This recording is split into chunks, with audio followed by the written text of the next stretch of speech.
I'm not happy. I don't need Elizabeth Warren or the government giving away my money. Calling Mike Bloomberg an oligarch has implications in this country that I think are unfair and unreasonable. I care.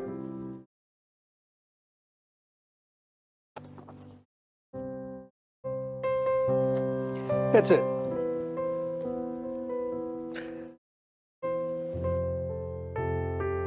Makes you think of some rich person who got their money off of oil in Russia, who's taking advantage of a broken and dysfunctional system. Bernie Sanders saying, the country's corrupt, our system's corrupt. Be careful about that language, Bernie. You know, be careful. Oh, well, I'm sorry.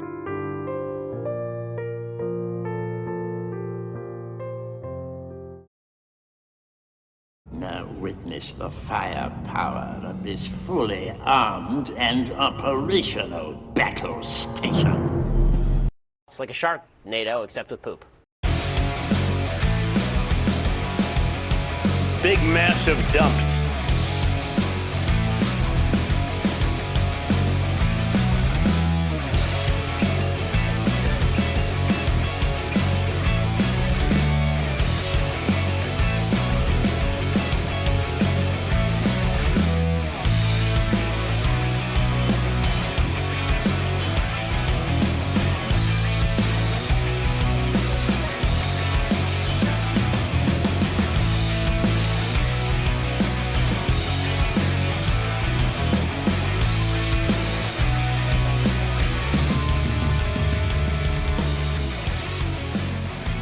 You know what time it is. Round the nation. Jeff Waldorf here. Got a good show. It's Thursday. I don't know why I'm talking about that. Or talking like that. But hey, we got a good show today. You've tuned in for a fantastic hour-ish. You know what? We get done when we get done. We got news. We got politics. We got crazy shit. Gonna be a great show. All right. Anyway, so right before I go on air, I know, diving right into it. Right before I went on air, I received 2 pieces of breaking news, and so that's fun. 2 of them, both of those stories are actually involving the Biden administration actually attempting to do something. Fascinating. So I'm going to get into this, but just give me a minute here, because first, I want to urge everybody to please like and share the stream. Enjoy the show. Really, really appreciate it. So thank you for those who do. Twitch, you can always sub with those pesos bucks. In fact, let me get in here and check out the what's going on in the chat room. So yeah, you can subscribe. There, you know, it's September. There's 20% off.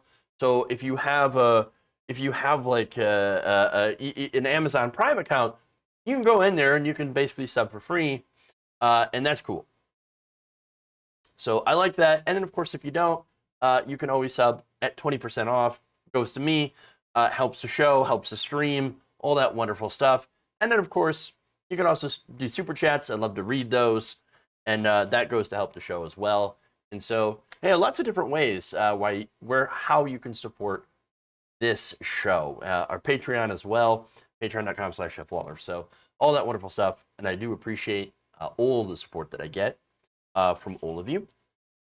So yes, and if you're not a fan of using Amazon, totally understandable.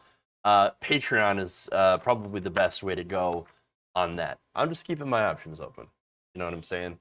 If I can use Amazon Prime to go and take some of Bezos' money, well, good for me. Not like he needs it. We need it. All right, anyway. So, fun stuff. So, no, before I get, into the stories that I have today, those 2 pieces of breaking news. For one, the Biden administration apparently now is coming out with a 6-prong COVID plan, which will have large corporations be required to vaccinate employees or have them tested weekly. So that's interesting. This is from Mediaite. And it's basically a repost of the Wall Street Journal and CNN. The Biden administration will require companies with 100 employees or more to require their workers to be vaccinated against COVID-19 or be tested on a weekly basis. Joe Biden is expected to announce the measure in a speech on Thursday. The Journal report said in the weeks ahead, the Department of Labor plans to issue an emergency temporary standard implementing the new requirement, which will cover 80 million private sector workers. The establishments that failed to complain may face fines, and that's actually supposed to be comply, I'm assuming, so their editors might want to work on that. May face fines of up to $14,000 per violation. So, oh, look at that. Emergency approval, so they can implement the law, and it's got some teeth. It's got some fines. Again, for every violation. Interesting. Wow. Employers also must be required to give paid time off to workers who must take time to get vaccinated or experience any side effects from the vaccine. And this is, of course, for any employer over 100 employees. I'm curious to know if that actually applies to franchises as well, franchise owners. And of course, we have, that's important because a lot of franchises like McDonald's, for example, might have less than 100 employees. So I want to know if they're part of this or if this is exempt. But I love it. Either way, this seems like a positive step forward and the administration actually attempting to do something to clamp down on COVID. So, hey, great, wonderful. I'll take it. This looks like a positive step. I'm going to look more into the details, of course, after Biden's speech. Might cover it on the show tomorrow. And we'll dive into it. But let me tell you, this is something that is needed. Mandates. Let's bring on the mandates. Let's bring the mandates on. Let's do it. And I really do like how they added paid time off. So nice little PTO for people, because there are people that get side effects, and that is a concern. A lot of people can't take work off or couldn't afford to take work off to go and get vaccinated and deal with some of these possible side effects. And this appears to be something that's going to address that. So that's actually a really great way to start off the day with that positive piece of news. Then we go to the Justice Department, who is now suing the state of Texas over their abortion law, the abortion ban, essentially, that bans abortion at 6 weeks, and sets up like a bounty system where they can report it, people getting so-called illegal abortions, et cetera, et cetera. And so, let's get to the details on that over at the Associated Press. The Justice Department on Thursday also sued Texas over their new state law that bans most abortions, arguing that it was enacted in open defiance of the Constitution, which is correct. The lawsuit filed in federal court in Texas asked a federal judge to declare the law invalid, to enjoin its enforcement and protect the rights of Texas as violated. The act, this is according to Attorney General Merrick Garland, he said the act is clearly unconstitutional under long-standing Supreme Court precedent. The Justice Department is also concerned other states could enact similar laws that he said would deprive citizens of their constitutional rights. The Texas law, known as SB 8, prohibits abortions once medical professionals can detect cardiac activity, usually around 6 weeks before women know that they're pregnant. Courts have blocked other states from imposing similar restrictions, but Texas's law differs significantly because it leaves enforcement to private citizens through civil lawsuits instead of criminal prosecutors. But nonetheless, this is very unconstitutional. For one, who's giving the $10,000 to people for doing these anonymous tips? If it's government officials, then of course that violates their rights. And of course, going through the court system involving the government also seems to be unconstitutional. And so what we have here, and in fact, let me read more about this. Okay, so now Joe Biden said the law is almost un-American. I would say completely un-American. This is more akin to what we would see in Afghanistan or in other fundamentalist countries. Now, the law, and this is what's interesting. So this is based on calls to enforce a federal law known as the Freedom of Access to Clinic Entrance Act, or the FACE Act. That law, commonly known as the FACE Act, normally prohibits physically obstructing access to abortion clinics by blocking entrances or threatening to use force to intimidate or interfere with someone. So this actually would apply to private citizens that are blocking access to abortion clinics. Well, what they're doing in Texas, allowing regular people to sue anyone they might think is having an abortion or, had gotten an abortion or wants to get an abortion, whatever. Well, isn't that a way of technically blocking access to an abortion clinic? Makes sense, right?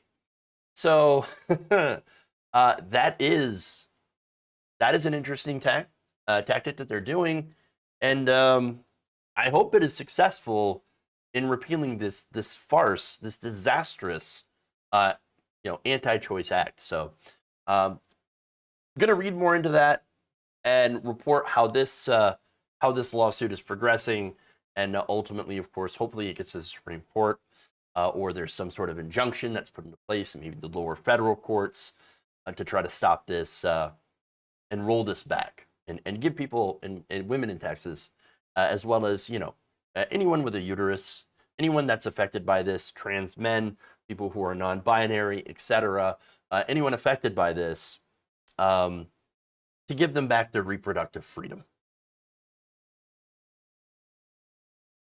Boy, that's been an interesting day so far. And I'm not even into the prep stories.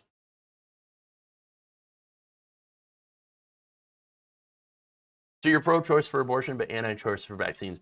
You goddamn right. You're fucking right. You know why? Because first, pregnancy isn't really contagious in the way that a virus is. So, there's that. But yes, I am. They're not the same thing. And you're fucking banned because you're a piece of shit. Piece of shit. Garbage.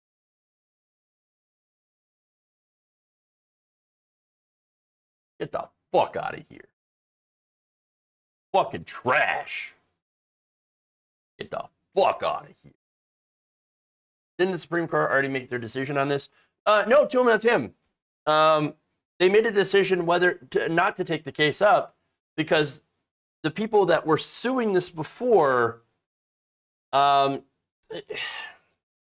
can't remember the exact wording on this, but the people, the abortion pro-choice groups, I should say, that were suing to stop this law, SB 8 in Texas, from taking from being enacted, or okay. So how do I put this?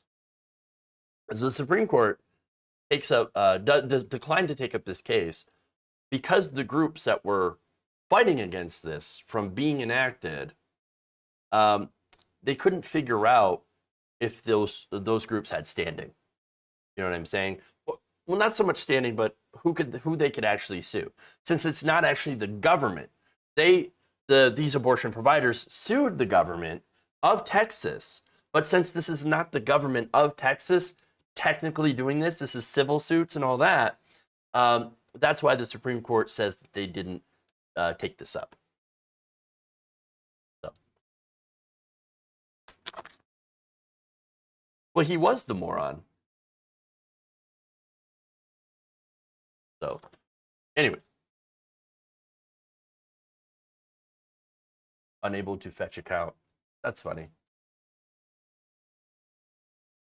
Gotta love banning dipshits in the afternoon. So good. All right. So now let's get to the stories here. that I have prepared. It's going to be fun. Do it.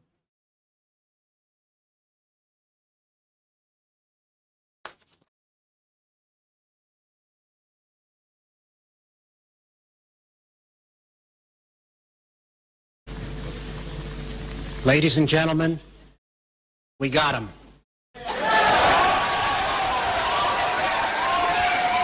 Down goes Kellyanne. Down goes Spicy. You're fired. Clean out your lockers. You're done. Go home. I am, of course, now referring to the Biden administration removing 18 appointees named to the U.S. military academy boards by former President Donald Trump. So now, look, Spicer and Kellyanne Conway, again, worked in the Trump administration. And then at the 11th hour, Trump appointed them to these boards. So now Biden took a look at that and said, no, we're not gonna deal with them. We're gonna get rid of them. We're gonna drain the swamp. We're gonna clean some house. Kathy Russell, director of the White House Presidential Personnel Office, sent letters to 18 people named to the boards of visitors for the Air Force Academy, Military Academy, and Naval Academy, calling on them to resign by close of business on Wednesday or face termination. So that, of course, was yesterday. And so today, you're fired. Get out. You're done. So now, among those Biden ousted included White House counselor Kellyanne Conway, at the Air Force Academy, Press Secretary Sean Spicer, Naval Academy, National Security Advisor H.R. McMaster, Military Academy, and Office of Management and Budget Director Russell Vought, the Naval Academy. So now I'm going to go to a video here. This is White House Press Secretary Jen Psaki, who explained why.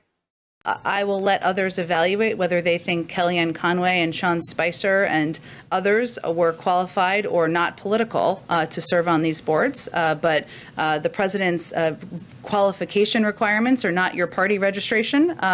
They are whether you're qualified to serve and whether you're aligned with the values of this administration. Okay.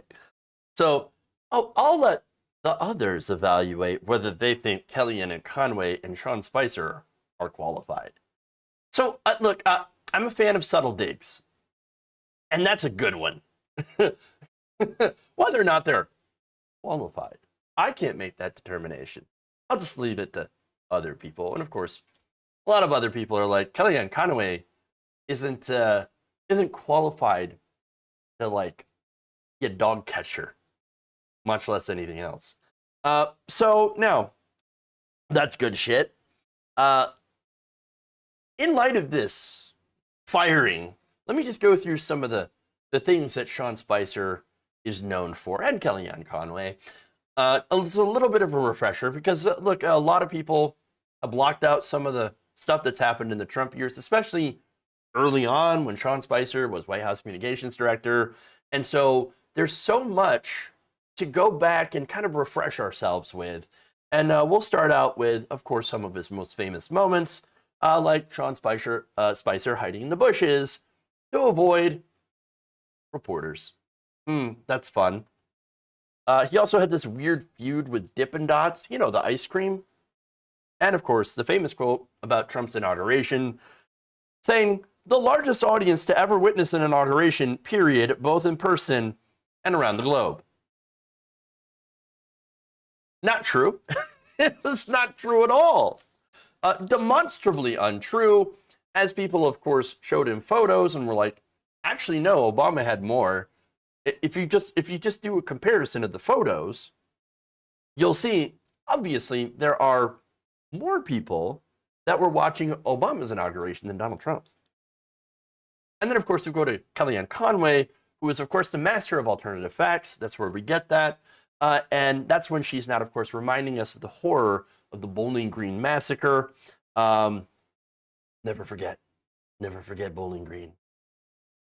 Which, of course, never happened. Not only that, but, like, she had the weird family drama you know, with her husband, who's super like anti-Trump Republican, and then her daughter, like the leftist, the TikToker, but then was like, I don't know, openly feuding with her mom, and it's just a whole weird. There's so much weirdness. So now the response from Conway here is to be expected, and we also have a response from Sean Spicer. We'll get to that. But here's Kellyanne Conway putting out a rather lengthy statement, and I'm not going to go through the entire thing. I'm just going to add, go to the end here, and she says, "I'm not resigning, but you should. Biden, you should resign. I shouldn't resign. You should. No, you."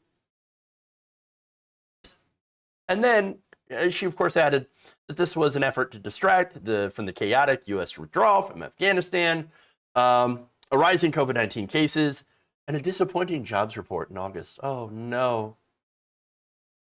Everything's a distraction. Oh, my God. A distraction. This is a person who served in an administration that had like 4 scandals a week, like 4 brand new scandals a week.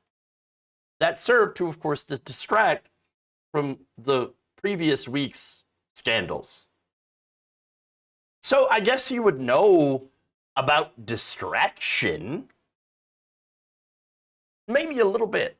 She's very good at distraction. Don't forget the weird bunny costume. Oh my God, I did, actually. Oof. All right. So, speaking of bunny costume, let's go to Sean Spicer again, who, of course, I often refer to as Spicy. And he just lived up to that name because I'm going to show you a video here of him in his Newsmax show, pretty much raging against this. Take a look. I'm announcing tonight for the first time that I will not be submitting my resignation, and I will be joining a lawsuit to fight this.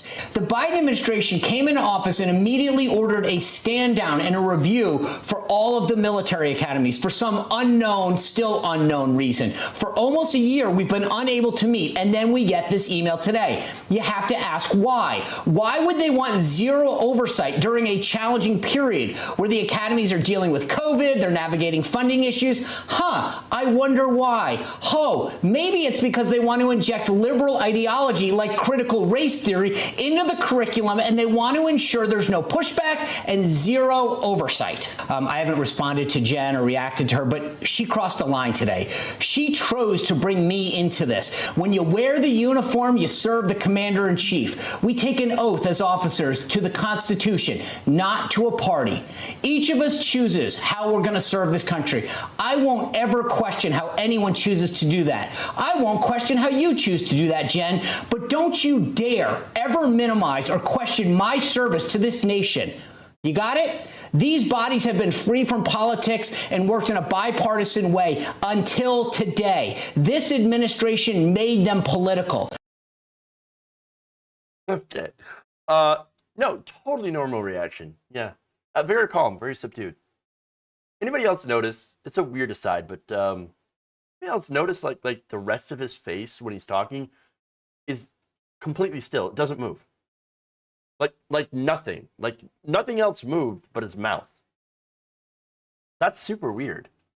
Like, are you all right, man? like what is this?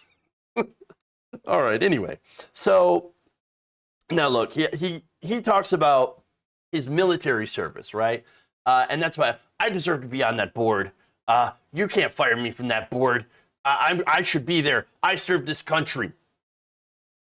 So, wait, was he like boots on the ground? Was he a soldier? Was he fighting alongside the people in the military in Iraq and Afghanistan and all that stuff? No. Actually, turns out, no. He was a public affairs officer for the Navy. So it's a real job. In fact, according to the Navy website, public affairs officers are masters of communication, defending our fleet from misinformation and negative publicity. Working with mass communication specialists, it is the job of PAOs to help America's Navy shine in the spotlight of our nation. Sure, and we always put our best selves forward. The responsibilities of a PAO involve the supervising and writing and delivery of press releases and reports and provide information to news media and civic organizations, brief military personnel before they meet with the public and news media, schedule and conduct news conferences, oversee the content and production of radio and television programs, newspapers, magazines, and websites, advise the operational commander to shape vital decisions and communications with three main audiences: media, international Navy, and the public. Manage the work of enlisted personnel, including writers, photographers, videographers, and graphic designers. So yeah, that's what he did when he was in the Navy. I worked right alongside many brave people as I filmed them going off and doing things, or as I watched the video that someone else had taken, as I read a script handed down from my commanders. Okay. Yes. Look, hey, that was his job. He served. Nothing wrong with that. But as Saki pointed out, and I agree with her on this, the qualification requirements are not about political party or anything like that. It's actually whether or not you are aligned with the values of the administration that you're supposed to serve. Sean Spicer and Kellyanne Conway are not. They're clearly not aligned with the values of the administration. In fact, Sean Spicer, as you might have noticed, runs a show on Newsmax. Newsmax regularly pushes the big lie that led to January 6th, the insurrection. Spicer, of course, lying himself, he has shown a willingness to say whatever Donald Trump told him to say, to lie.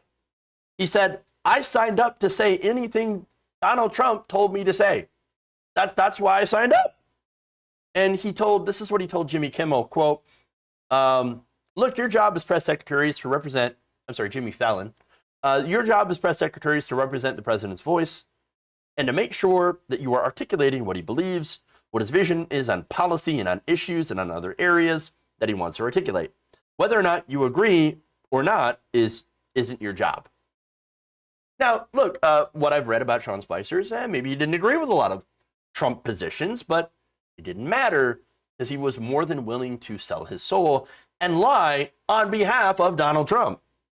And so, look, there's a difference between articulating the president's vision on policy and just flat out lying about ridiculous things you don't even need to lie about.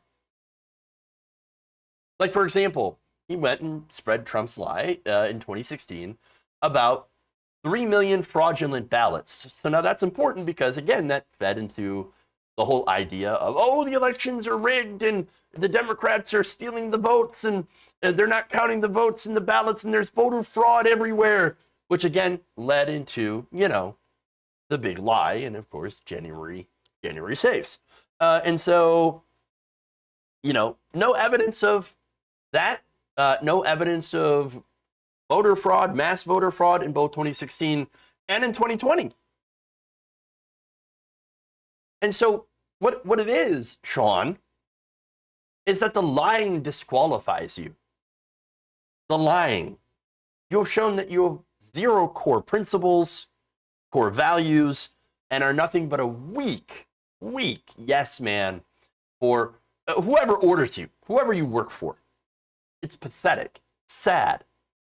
Now, the same, of course, goes for Kellyanne Conway. Kellyanne Conway definitely not qualified and was even more willing than Sean Spicer to say outrageous things, lies on behalf of Trump in order to get and retain power. So no, good riddance to bad rubbish, to trash. Ironically, Biden seems to be the one in this case to have drained the swamp. Weird how that works out.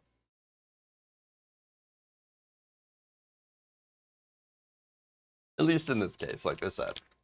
Don't get on me about that. I know the swamp still exists.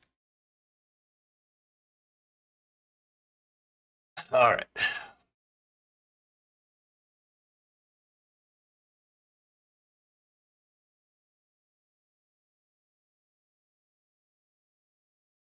Let's move on to Howard Stern. Yes, many board positions pay quite well, and were these two going to get good paying jobs? Nowhere, and that's fine. I would be totally fine if they fade into obscurity and poverty. Maybe they'll understand the stuff that the damage that they did to this country. It's not the swamp unless it's our swamp. True. Rude. All right, let's go to Antivaxxers. Hey, where'd I go? I disappeared for a second. You know why? There's insanity in the control room. Okay. Who's got a hammer? Anyway.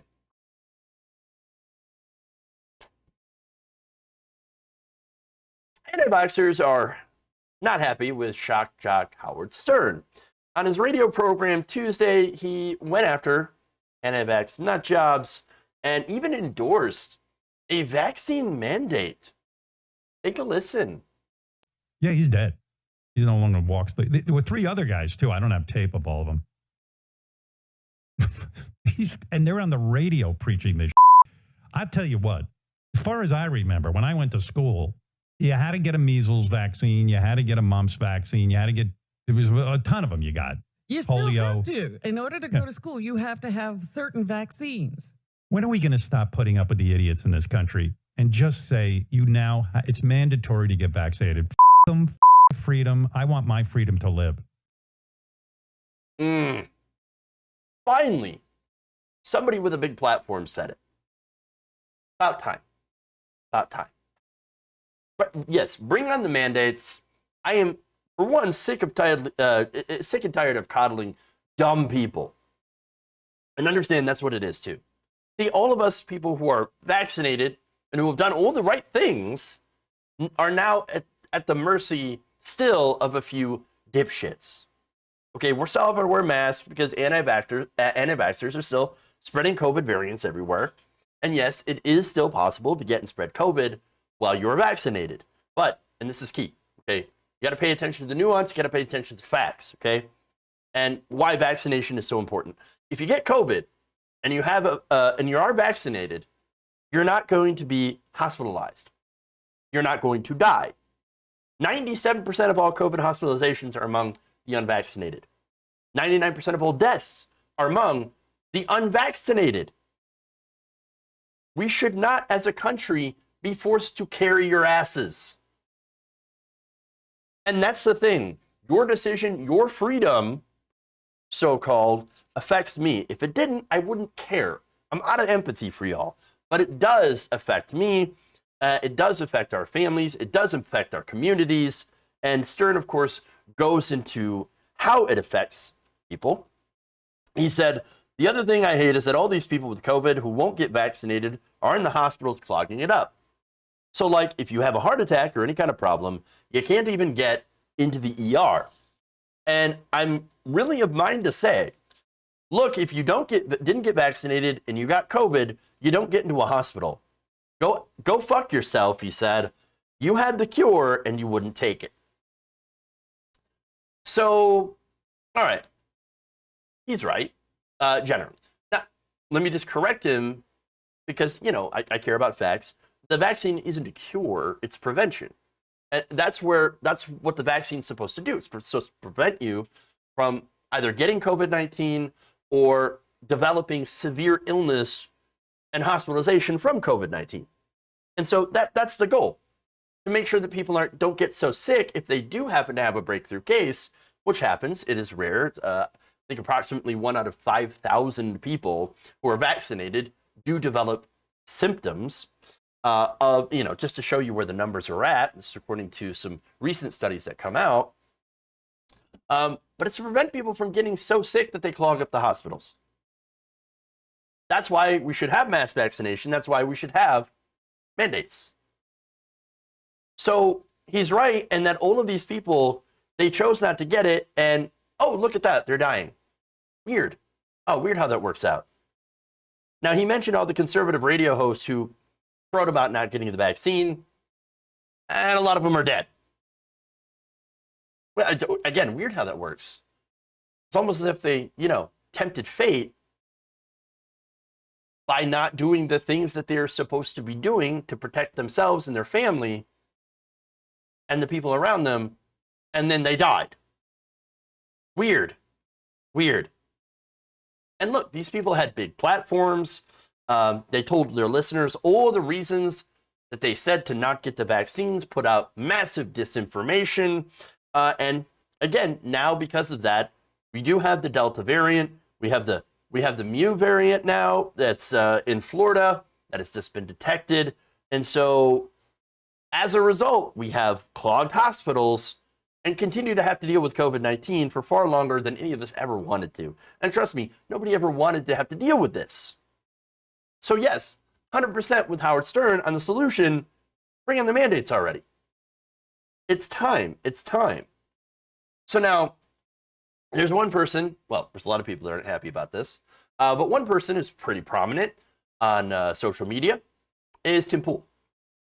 So Tim Pool is the man behind the beanie, or maybe Tim Pool is the beanie, and the rest of him is the beanie's meat vehicle. I can't tell which, you know what I'm saying? We'll never know the truth. Like, who's really control, the beanie or the man? But anyway, he tweeted, Howard Stern is such a loser.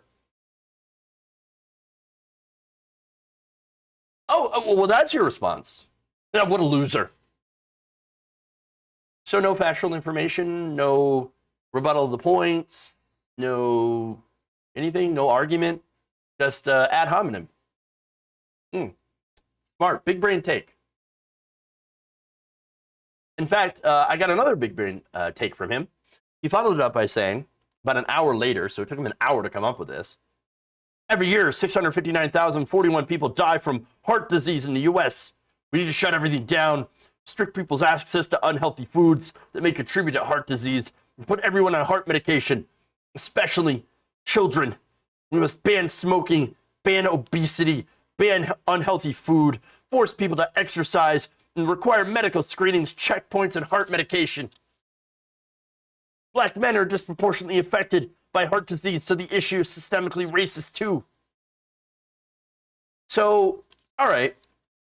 Now, some of the statistics that he rattles off are correct.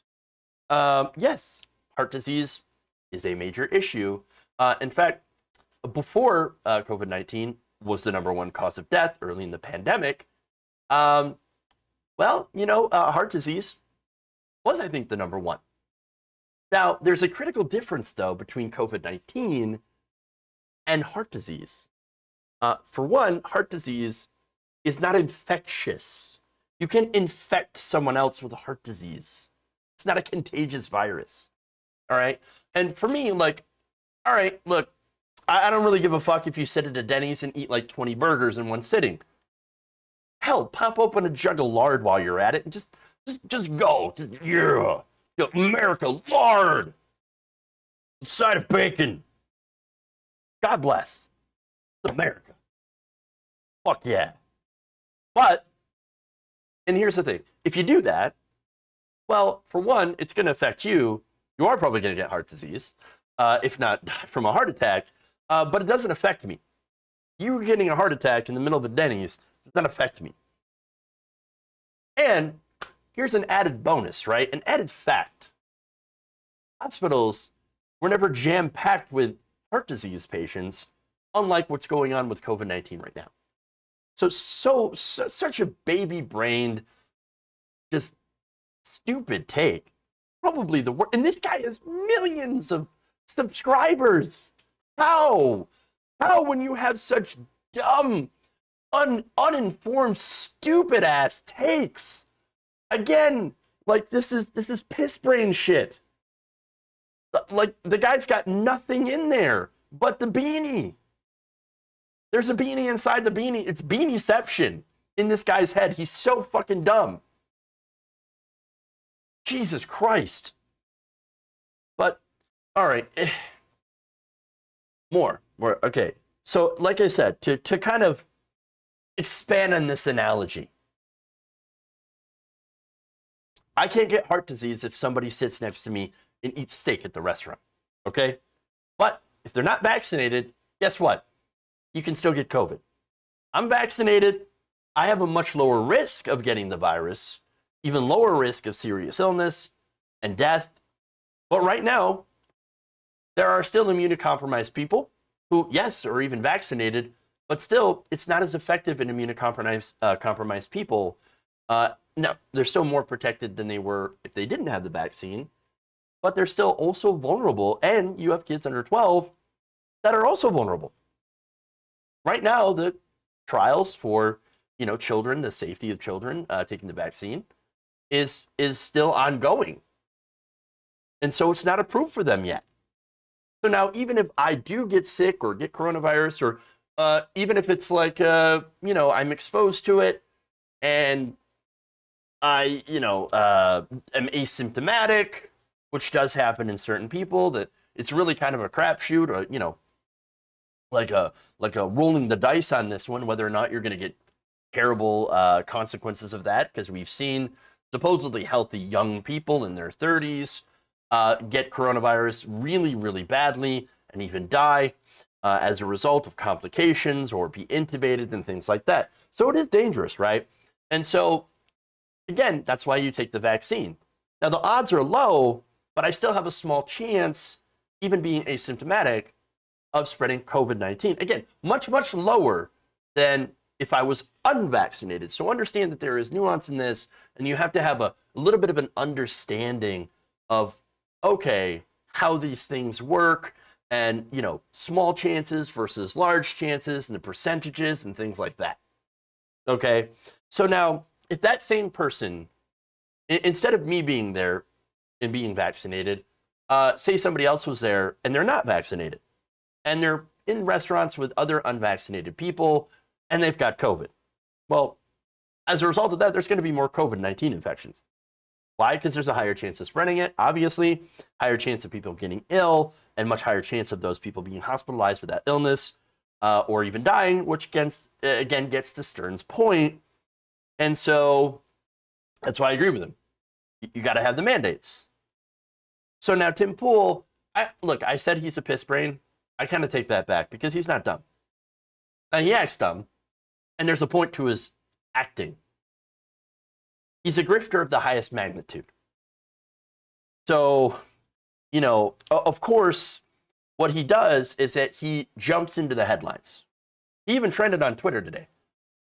His entire focus, remember, is to try to get himself out there. It doesn't matter what kind of piss brain hot take he puts out there and how little thought he goes into putting out a tweet. He just types something random, whatever, puts it out there in the ether. It's, hot takes here. Get your hot takes from Tim Pool. The hottest takes, the nuclear hot takes. And that's what he does. And that's how he got famous, by getting out in front of everything. And of course, his right-wing audience eats it up. And it is hilarious how he calls himself a disaffected liberal. But again, this is part of the grift. And going far right, it makes you money. Especially if you claim to be on the left or formerly of the left, a la Dave Rubin. That gets you a gigantic following, and it gets you a lot of money from right-wing think tanks like Koch Industries, or I should say, you get money from Koch Industries as well as the think tanks that they fund. And so that's how you make money. That's how you make money. As long as you're willing to sell your soul and actually don't have any principles, you can make a lot of money. And again, it's easy for Tim because he has no principles at all. And he is a more successful Dave Rubin. He's got high-level ideas. My brain's in recovery mode. Now, let me give you some quotes about Tim Pool from people who worked with him.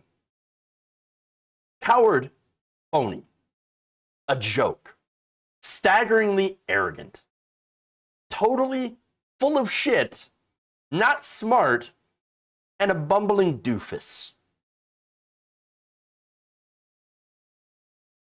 Hey, look, that's just people who work for them. Just saying. So yeah, I'll take Howard Stern's opinion. As problematic as Howard Stern has and can be, certainly, he's right about this. And I don't care who says it. If you're right on the facts, you're right on the facts. Because guess what? They don't care about your feelings. Sad baby.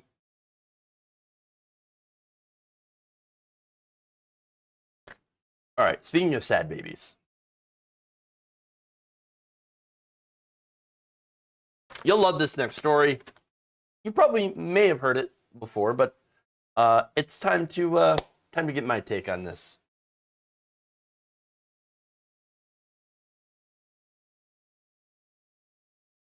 Time to break out the world's smallest violin.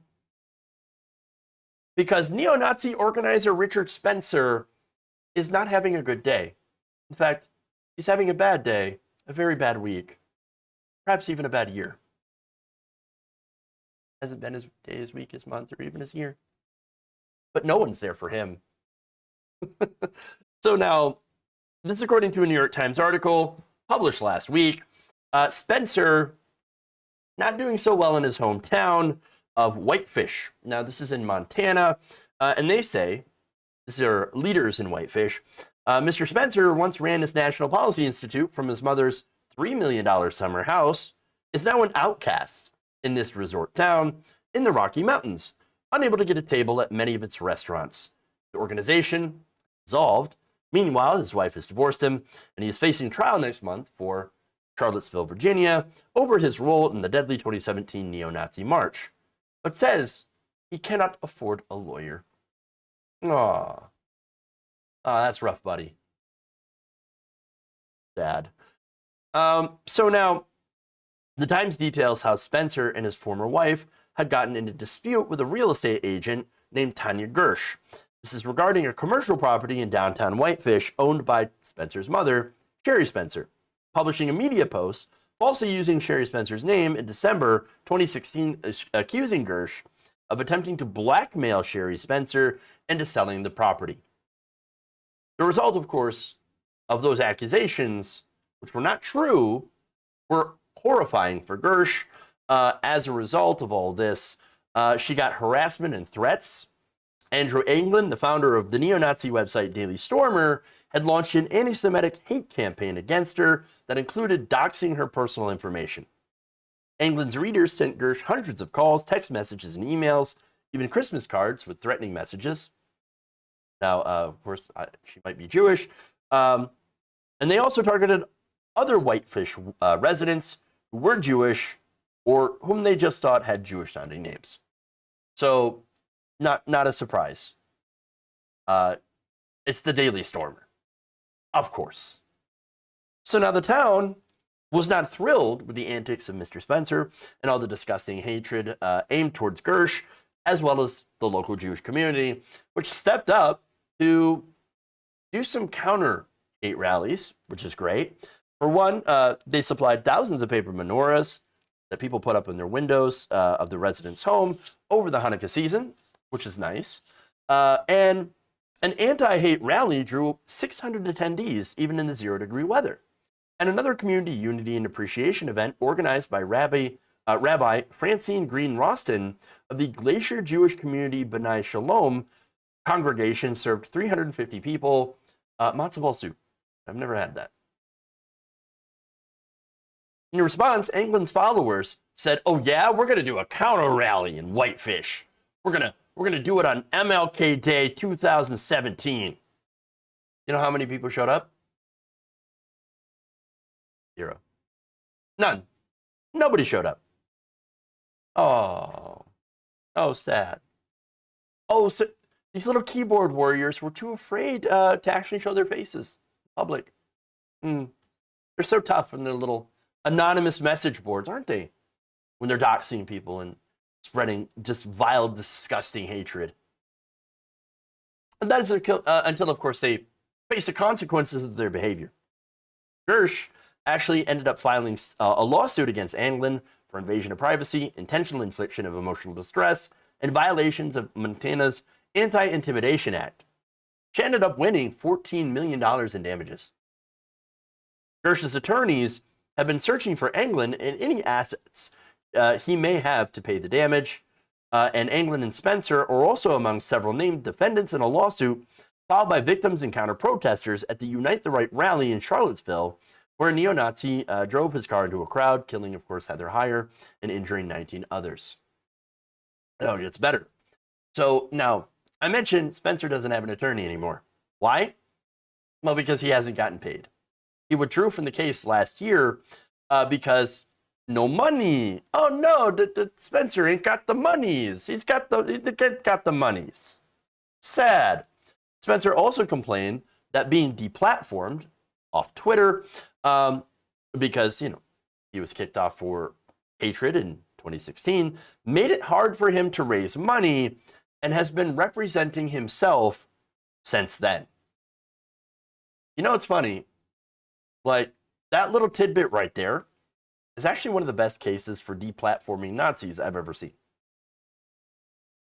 See, look, here's the thing. I don't care about, if you're a neo-Nazi, you're a Nazi. I don't care about your free speech. You know why? Because they want me and other people that I care about dead. They do. I got no interest in allowing them to preach hatred to their audience of brain-dead chuds. And by the way, what they also do, which is so insidious, is that they target vulnerable teen boys for recruitment online through various mediums, social media, video games, etc., and to try to turn them down into that alt-right pipeline, which of course leads to becoming a neo-Nazi. We don't really want that to happen. Less neo-Nazis is a good thing. Less Nazis in general. And here's the thing, right?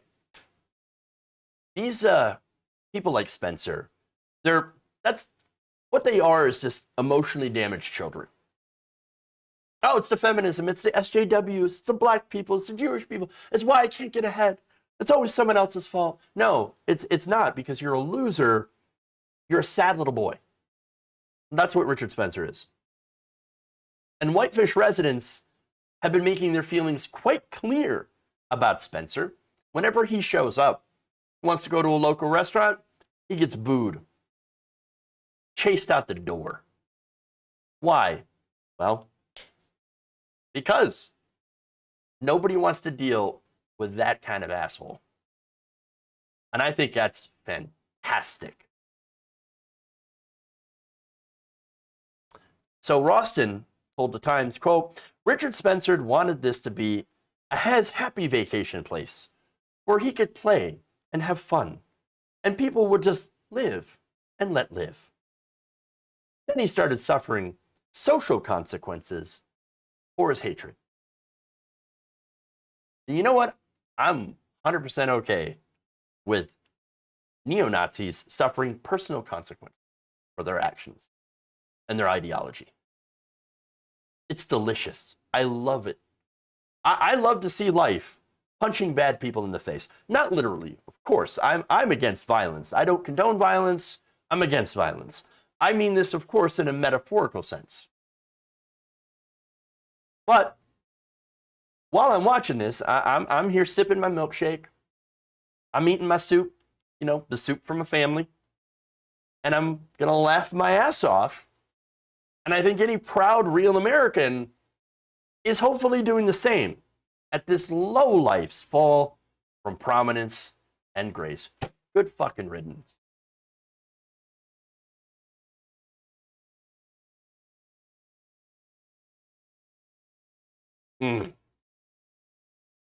Fucking great.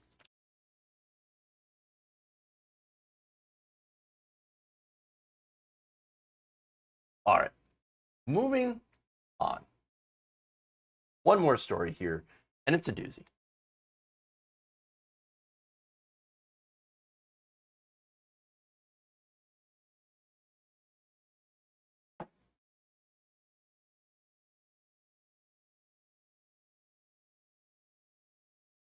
All right.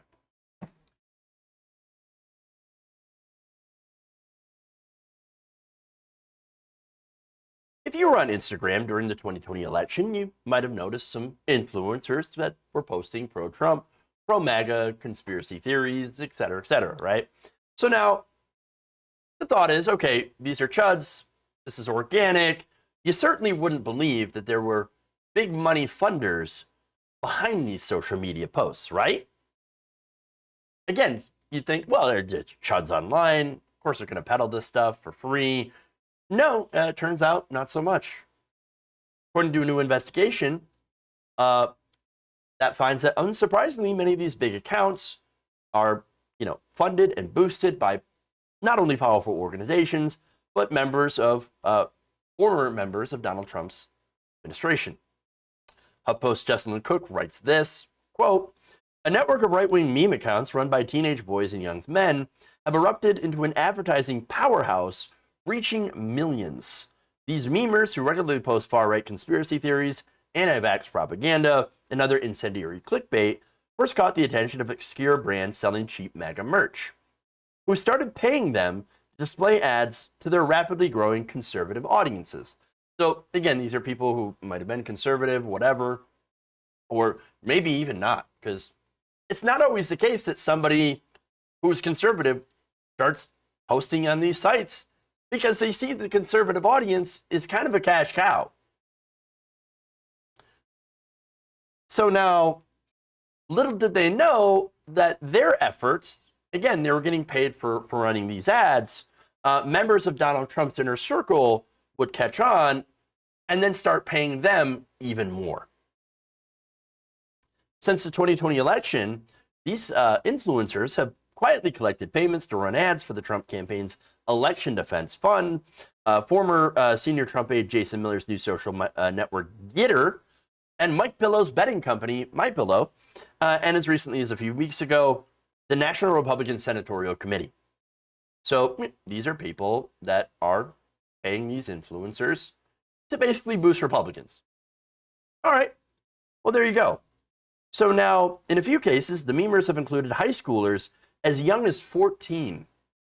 Some of these discreet ad deals were brokered directly between teens and former members of the Trump White House, communications obtained by HuffPost reveal. So again, they're recruiting children who run meme pages to scam old people into voting Republican and not vaccinating. Wonderful. In fact, I have an example of some of these memes, just real quick here. Again, it's the memes. Notice here, there are click the link in my bio. Click the link in my bio. Donate to Trump's election fund. Okay. So now you're not going to be surprised that that's how they make their money. These ads come in the form of memes with captions, as you've seen, urging people to click customized links inserted into the memers' Instagram bios, which lead to the promoted parties' websites. They typically end up earning, these influencers, a small conversion fee for each person who uses that link, doled out by third-party marketing agencies working with big-name clients. Given the massive reach of some of these pages, often boosted by Instagram's recommendation algorithms, this can quickly add up.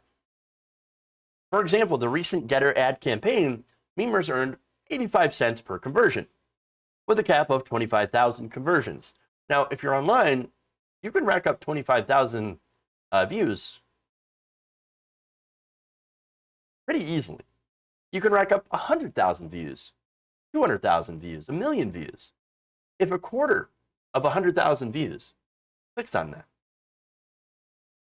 I mean, that's a lot of money.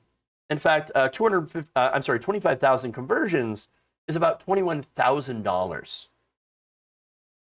So these groups, these influencers are getting paid a serious amount of cash from pro-Trump groups.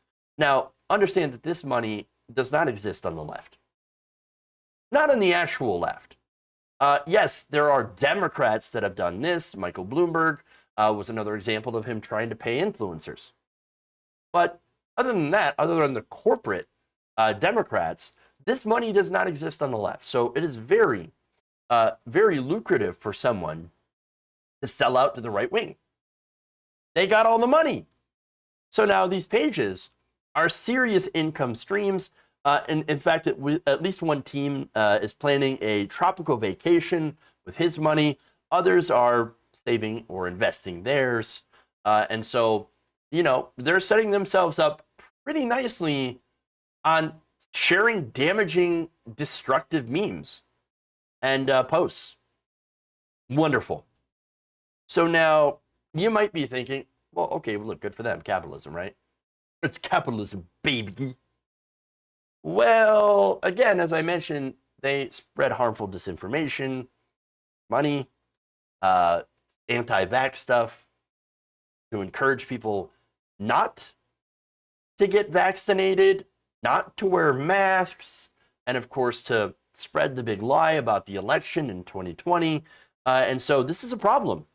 That is a major problem. Disinformation is a gigantic issue.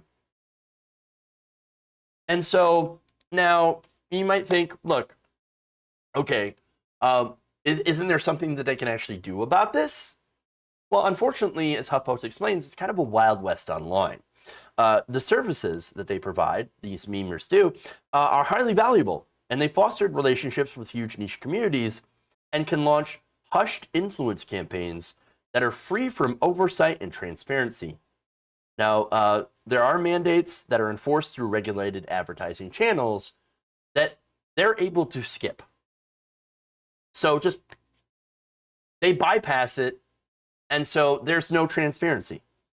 And now they explain that this could open the door to dark money campaigns and targeted opaque disinformation operations reminiscent of when the Internet Research Agency, that's the Russian troll farm, essentially, attempted to influence US voters in 2016. So now, anybody of you who are arguing that that did not happen, you're living in another reality. Of course it happened. Yes, they did memes, they did bots, they did trolls, Facebook and Instagram ads in a very targeted campaign. Now, of course, you could argue about the effectiveness of that campaign, that disinformation and influence campaign. I'm on the side of course, that it didn't have that big of an effect on the election in 2016. I think the biggest factor in the loss of Hillary Clinton was Hillary Clinton. That's it. I think it had a lot to do with her running a terrible campaign. She was the establishment of establishment candidates, running on basically no change, and getting the media to elevate Donald Trump. Again, terrible, awful candidate. But nonetheless, and I really don't want to relitigate the election, but the overall point is these campaigns do happen. They probably also happened in 2020 and will happen more. Billionaires are getting into the game. And so, look, billionaires, other countries. I mean, imagine, billionaires in Israel going and funding these campaigns, right-wing campaigns to try to get more, unconditional aid to the Israeli military from the United States. That's not a thing that, that's not something that's out of the realm of possibility. Or you could look at Saudi Arabia, the Saudi princes, giving money to these influencers in order to push certain political candidates who have certain stances that are pro-Saudi Arabia. And so there are things, there are very, very big concerns about transparency here when it comes to this spending. And so, and look, again, that's the big problem with money in politics, of course, media, advertising for political campaigns, etc. I would love to absolutely get all the money out of politics. And this is just another example of those influence campaigns, of that money being used to try to influence voters, using that dark money. And worse, almost none of the memes that HuffPost had observed were labeled as paid endorsements, a form of deceptive advertising actually known as stealth shilling. In certain cases, memers' failures to disclose their compensation likely constitutes a violation of federal law for which they, the promoted parties, and any intermediaries could be held liable, and could being the operative word, because the nature of the ads themselves and how this is all set up, we'd actually have no idea what posts, what memes were actually paid for. We just don't know. In fact, there's a reason that we don't know, because unlike an official ad placed through Instagram's business platform, which would be stored in an online database and subject to public scrutiny, the memers tend to delete the sponsored posts from their pages after just 24 to 72 hours. Now, I understand that there's things like, the Internet Wayback Machine where you can go and you find cached pages and things like that. But if you don't know that they exist, if you're not an outside entity that's looking at these pages and seeing what which could be paid for. Again, which you don't even really know which ones are paid for. And then they delete them afterwards. Again, huge problem trying to catch these people, right? And not only that, but like the reason that they can delete these 24 to 72 hours later is because of how the algorithms work. So they post this, you know, gets a ton of traffic initially within the first few hours, maybe the first day, and then the activity massively drops off. And so, of course, the next day, since there's no activity or less activity, the message has already been sent, the money has already been made. Well, okay, there's no use for the post that could get me in trouble. Delete. Gone. And there goes your evidence. It's gone. It's gone. So this is virtually untraceable messaging. And again, anybody can use it. Now, unfortunately, the worst people in the world have been using it, and they've been caught using it. Now, here's some examples. According to one memer with hundreds of thousands of followers, they said a lot of this stuff is very down low. So they don't mean on the down low or just on the down low. It means you're in the sewers. He and other memers who've been paid to run ads promoting one of several Trump-affiliated entities have also posted content spreading false information about COVID-19 vaccines, urging their followers to defy mask mandates, calling for the deportation of female politicians of color, and alleging that President Biden is a pedophile. Some have additionally run ads for separate clients selling fake vaccination cards, QAnon apparel, and toilet seat projector lights that shine open-mouthed photos of Biden, Vice President Kamala Harris, or former Secretary of State Hillary Clinton into one's toilet bowl. Talk about obsessed. Like, I'm not a fan of Kamala Harris, Joe Biden, or Hillary Clinton, but what possesses someone to buy a toilet projector so that you could defecate into their mouth? Like, that's weird. Like, that's like super bizarre. Like, what normal person does that? No normal person does that. It's weird. It's creepy. But the memer said of all these posts, there's a lot of money to be made. You just got to know the right people. Like others who spoke to HuffPost, this person happens to be a minor, which is another problem, and requested anonymity, some as young as 14 years old. So literally paying child labor. There's got to be a law against that. Now, some also declined to speak on the record for fear of endangering business relationships. And so that gets me to the other part. The business relationships with whom? Who is actually paying them? Well, we have some names. Turns out former Trump aides Sandra Clark and Ori Renat are people that are running these companies that are paying these teenagers. Renat happened to be the former chief digital officer of Trump's White House. Together, Clark and Renat had launched Legend, an influencer marketing platform that has collaborated with these young memers. These young memers have done business directly with Ori Renat, according to emails and Instagram messages reviewed by HuffPost. Again, this is from the kids themselves. So they're like, yeah, we're totally getting paid by this. Look at all the money. Look at how much I'm flossing here. Like, I got all this cash, and I'm getting it from these, I'm getting it from these people specifically. Appreciate that. Appreciate the honesty, the candor about this. Or else maybe we never would have found out. Now, of course, just to add, by the way, the reach of these meme pages and these posts on Instagram are spread, of course, by people like Donald Trump Jr. as well, that massively elevate their reach and, of course, help out with their grift. That said, as I mentioned before, they're not the only people to have done this. People on the right. It's actually becoming increasingly common for political figures, candidates, to partner with influencers to run ads on Instagram and other platforms. Now, as I mentioned before, Mike Bloomberg tried to do the same thing when he was running for the Democratic nomination. I think there was an entire thing with him not paying people after he lost. And he promised that he was going to pay people or give them health insurance and things like that. I think that was more of his campaign staff. And then just, oh, I'm not going to pay you anymore, so you're screwed. Sorry. Oh, wait, you promised to do that.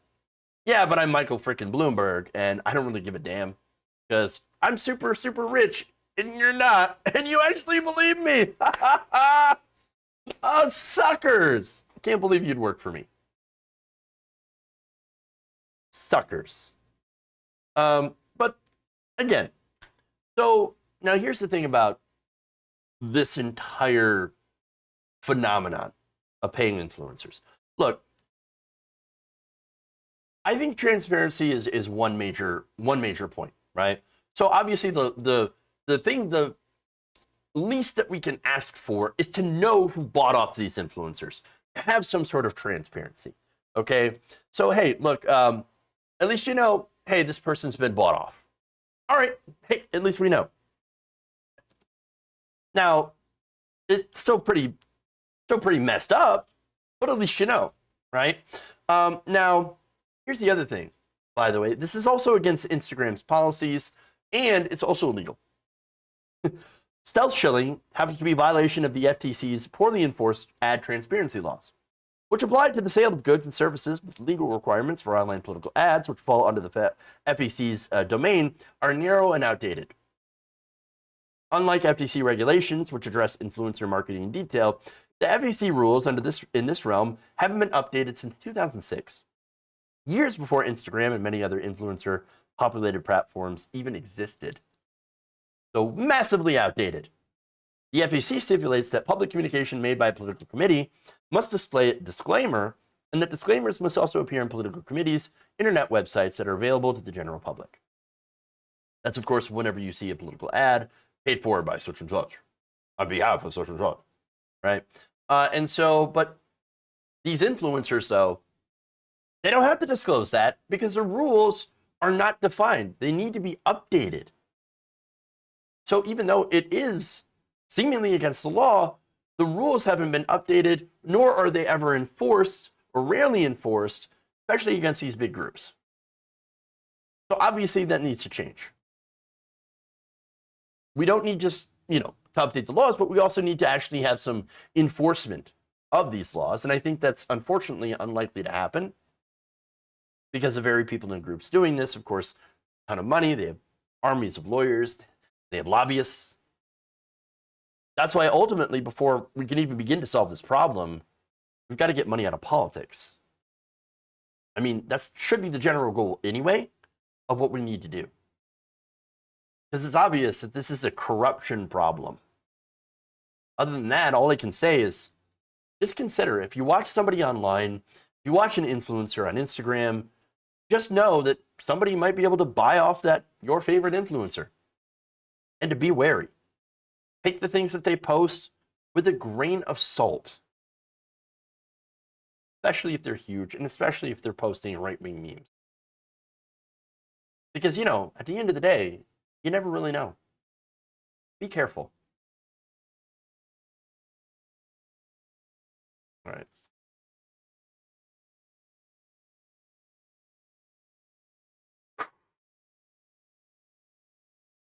Yeah, it goes for everybody, too.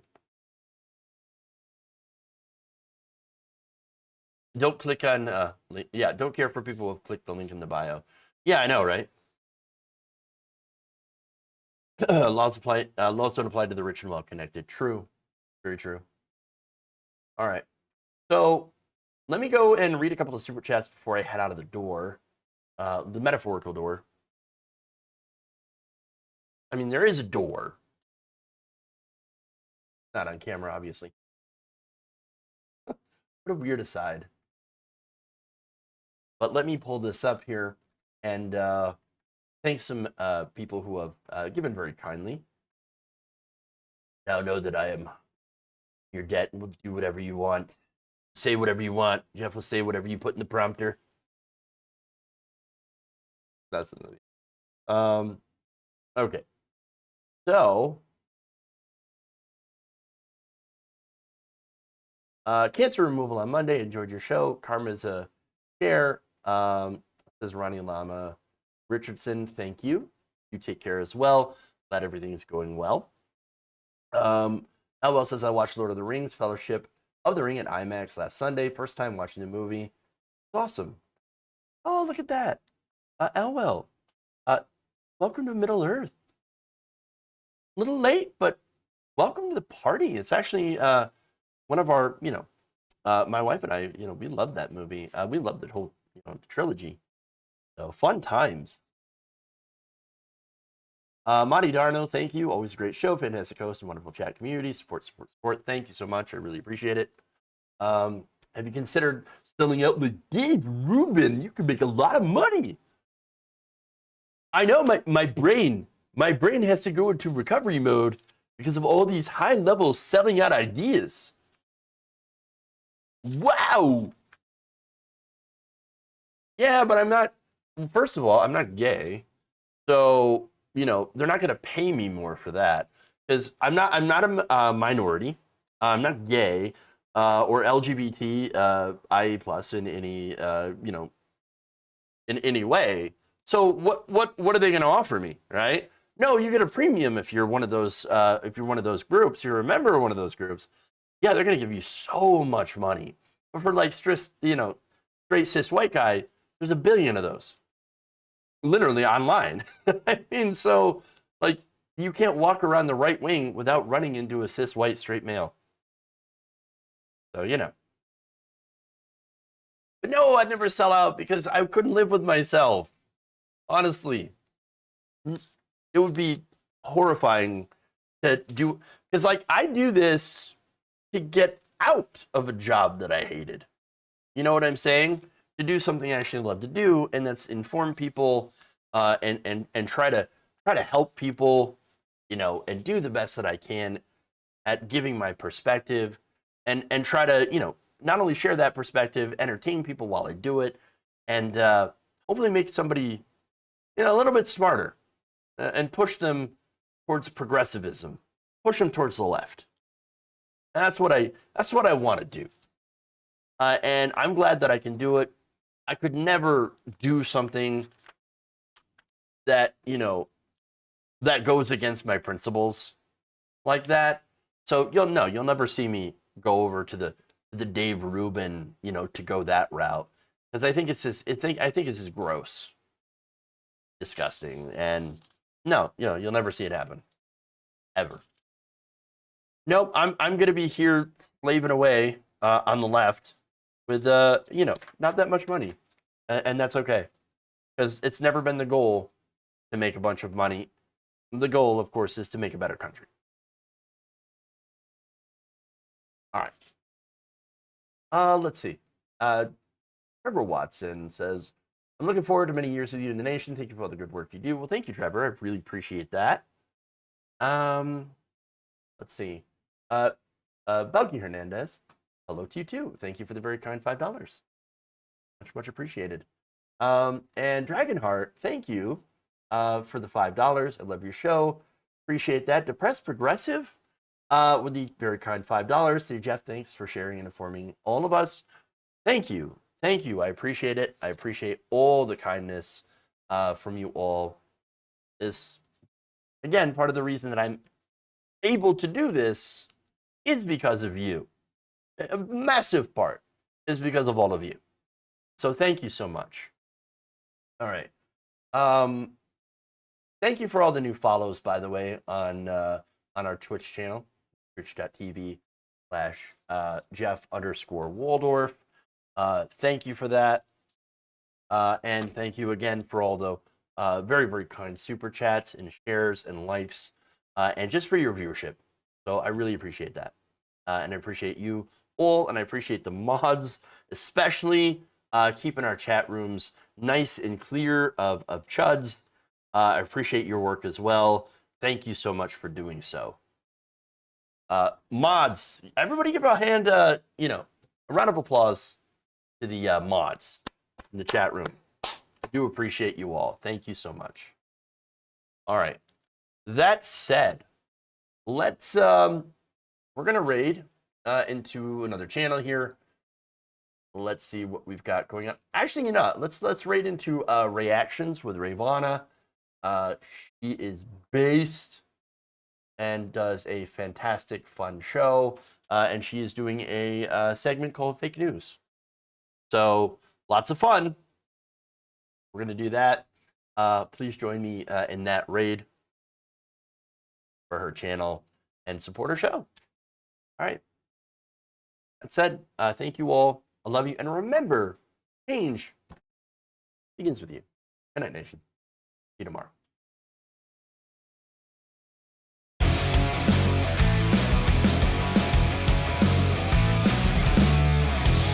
Tighten up my knee.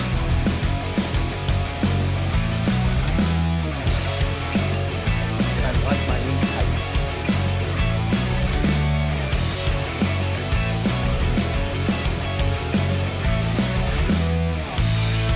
Dumps.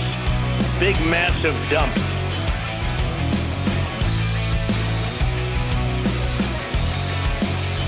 How you like that, boy?